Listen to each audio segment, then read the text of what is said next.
I'm Jay Strubberg in Atlanta, and this is your evening debrief. We begin tonight with an epidemic that continues across the nation. Mass shootings, at least 10 of which happened this weekend alone.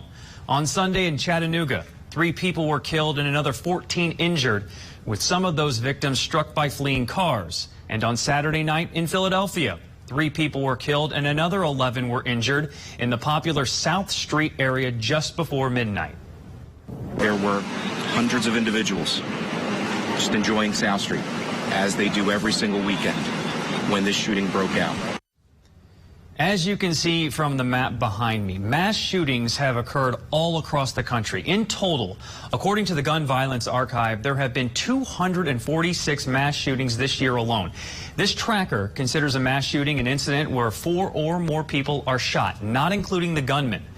Here's a look at some of this gun violence by the numbers. It has now been just over 3 weeks since 10 people were killed at a grocery store in Buffalo, New York. And in those 22 days, there have been at least 49 mass shootings across the country. And in those attacks, at least 69 people have been killed, including the 19 children and 2 teachers gunned down at a Texas elementary school. And that's not all. In those 22 days, at least an additional 240 people were injured in those shootings. That's an average of roughly 5 people injured per shooting. Tonight, though, some optimism about Congress addressing gun violence. The lead Democratic negotiator in bipartisan talks among senators saying today he's more confident than ever and that more Republicans are at the table to negotiate gun reform. I think Republicans realize how scared parents and kids are across this country. I think they realize that the answer to this kind cannot be nothing, that it's frankly a test of democracy. It's a test of the federal government as to whether we can deliver at a moment of just fierce anxiety amongst the American public. So we're closer than ever before. Let's see if we land it. Senator Chris Murphy has been among the most vocal proponents of passing gun legislation. He represents Connecticut, where a gunman killed 20 first graders and 6 educators at Sandy Hook Elementary School in 2012. And what he said today stands in contrast to comments directed to his Republican colleagues on the Senate floor following the massacre in Uvalde, Texas last month, when 19 children and 2 teachers were killed at Robb Elementary School. What are we doing? Why are you here? If not to solve a problem as existential as this. But I'm here on this floor to beg, to literally get down on my hands and knees and beg my colleagues. Find a path forward here. Senate Majority Leader Chuck Schumer is pushing for a deal to be reached by the end of the week. Now, Senator Murphy said he doesn't know if that timeline can be achieved, but on the other side of the aisle, Republican Senator Pat Toomey also expressing hope about the bipartisan talks. He detailed some of what those discussions included. Something in the space of expanding background checks, I think is very, well, it certainly is on the table, and I hope will be part of a final package. Let's bring in Robin Thomas. She's the senior legal advisor for Giffords Law Center to Prevent Gun Violence. Robin, thank you so much for your time. What do you make of Senator Chris Murphy's comments today about the bipartisan talks going on? We know that he's expressed some optimism. Yes, and thanks so much for having me on. I have to say Senator Murphy is one of my heroes in this fight. As many people probably know, he came into office right around the time of the Sandy Hook Elementary School shooting in 2012. So this has been one of his champion issues for the last 10 years. I'm not surprised to hear that with 50 votes in the Senate, more or less. And unfortunately, with filibuster rules, we need 60 really to get anything significant passed. And I do think that the shooting in Uvalde has woken people up. We've already known that more than 90% of Americans support legislation like universal background checks. So the question of why, with 90% of Americans supporting it, it actually doesn't happen in Washington, D.C. has always been very frustrating to advocates, because it's clear that this is something the American people support. I'm happy to hear that there's progress being made. needed. It should be the case. There's absolutely no reason why our Senate shouldn't be passing legislation that's already passed the Congress. Americans want, and clearly taking steps here, actually showing the American people that they value the lives of our children and our communities more than the needs of the gun lobby or the NRA is long past due. Yeah, there definitely seems to be overwhelming support, according to public opinion polls, for things like background checks. When you start talking about the guns themselves, like those assault rifles, it becomes a different story when you talk to many Republicans. So what do you and your organization say to Republicans who hold gun rights in a very high regard to try to work with them or get them to see a different perspective on such a politically charged issue?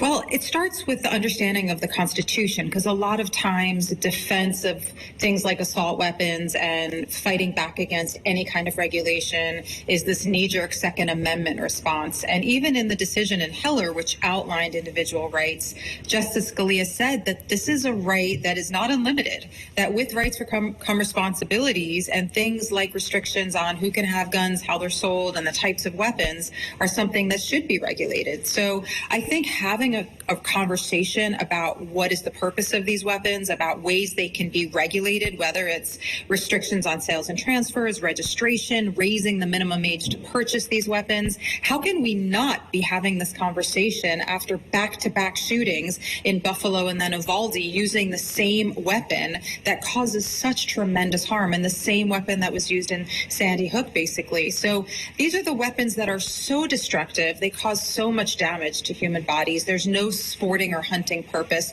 We need to have a conversation as a country about the value of these weapons to our society and the impact that they're causing. You know, what Senator Murphy was saying, which is parents are terrified, children are terrified. You know, at what point do we say that that is more important than the rights people have to own weapons of war without training, without background checks, without registration? I mean, it's the rest of the world looks at American policy on guns, and they're absolutely shocked and appalled, as they should be, that this problem is as terrible as it is, and we continue to do nothing to abate it. You know, one of the things I always say first when I'm asked questions about gun policy is that this is a problem that has solutions. We actually know how to reduce gun violence in America. Our government, our Senate, just chooses not to implement those solutions. So this isn't some impossible problem that has no way forward. It's a very clear problem with many, many things we can do to reduce it, and we've done none of them.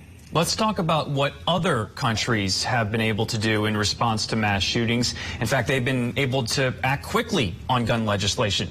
In Scotland in 1996, a gunman killed 16 elementary school students and a teacher using a pistol.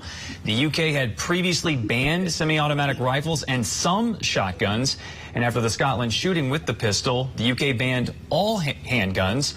Also in 1996, 35 people killed in Port Arthur, Australia, after a shooter opened fire inside a cafe with a semi-automatic rifle. Just days later, major gun reforms were passed with bipartisan support, including a ban on semi-automatic long guns. Gun owners had to actually start providing a reason to own a gun, which seems kind of unthinkable in the U.S. Also in New Zealand in 2019, a gunman killed 51 people at 2 mosques. Again, it took just days for Parliament to ban rapid fire weapons, then do a buyback program.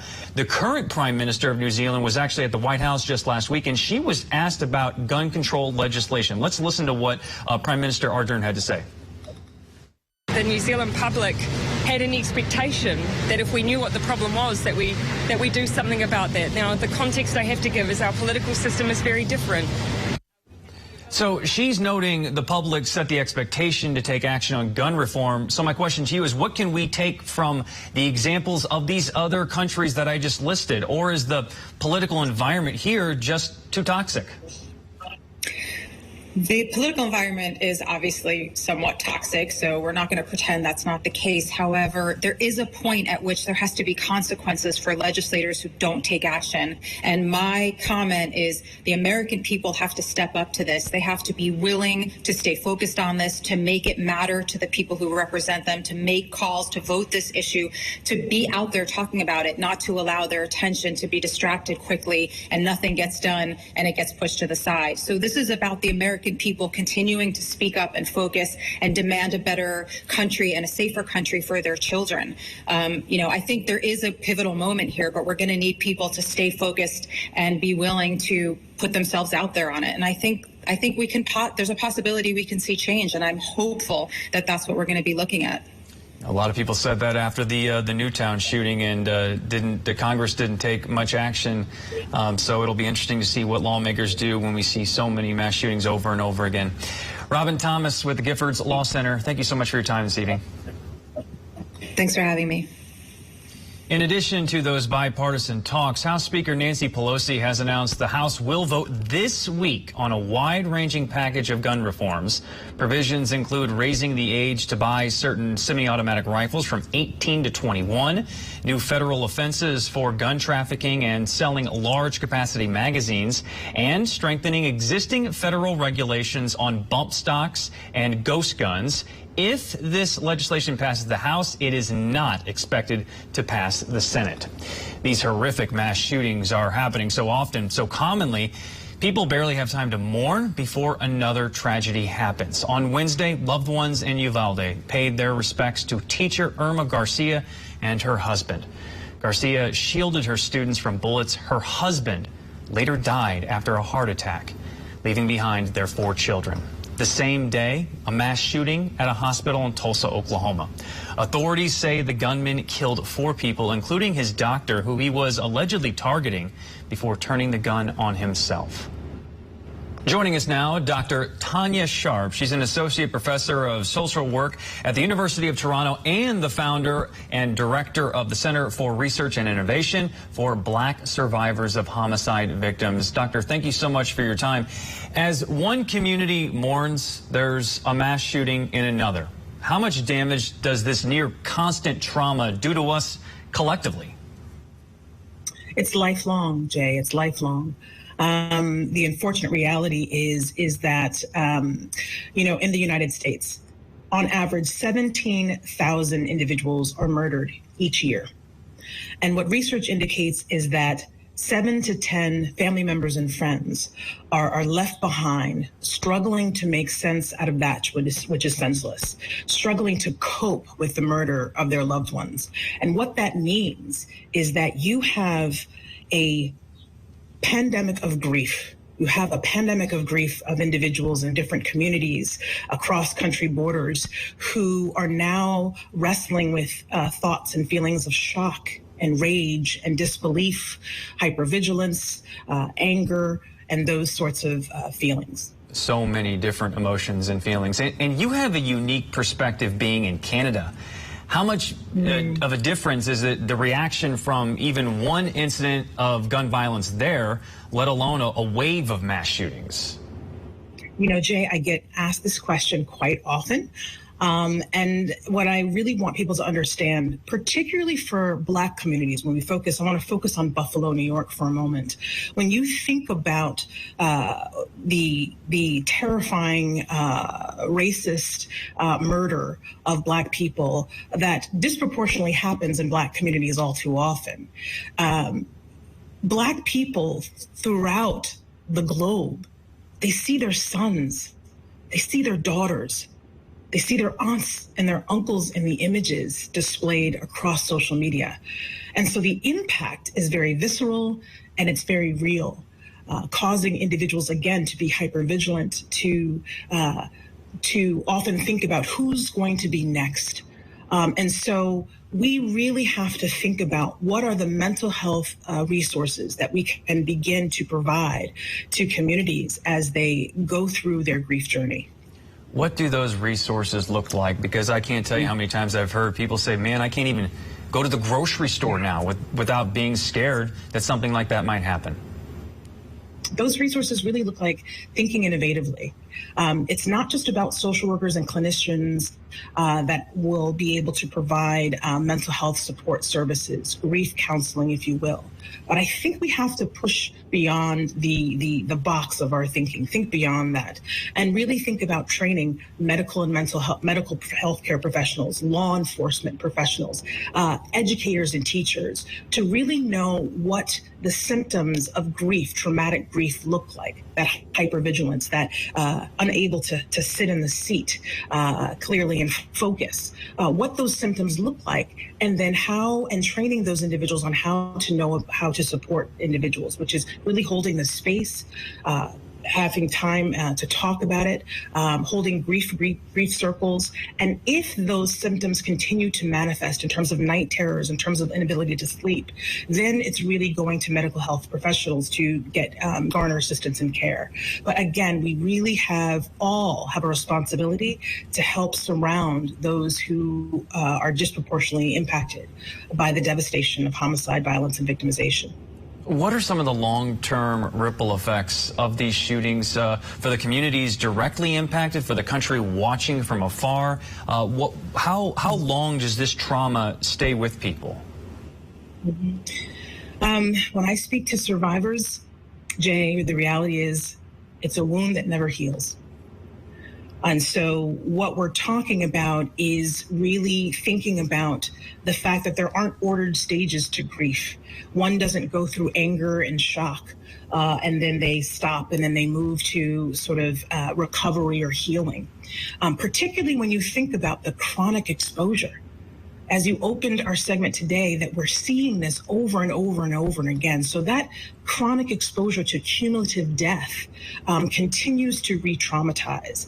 And so what we have to do is stay vigilant, again, with connecting individuals to mental health care and medical health care resources, but also doing trauma history screenings just as quickly as we go to our primary care physicians for back to school wellness checks or to check out when we have pain in our heart and chest.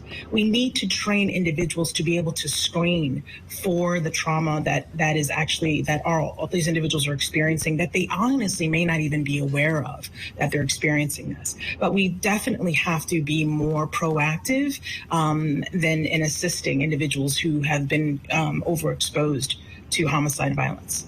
Such an important conversation to have, and so important to get these people that are directly affected, that are watching from the distance, to get the help they need to deal with such a difficult period. Dr. Tanya Sharp, thank you so much for your time and your expertise.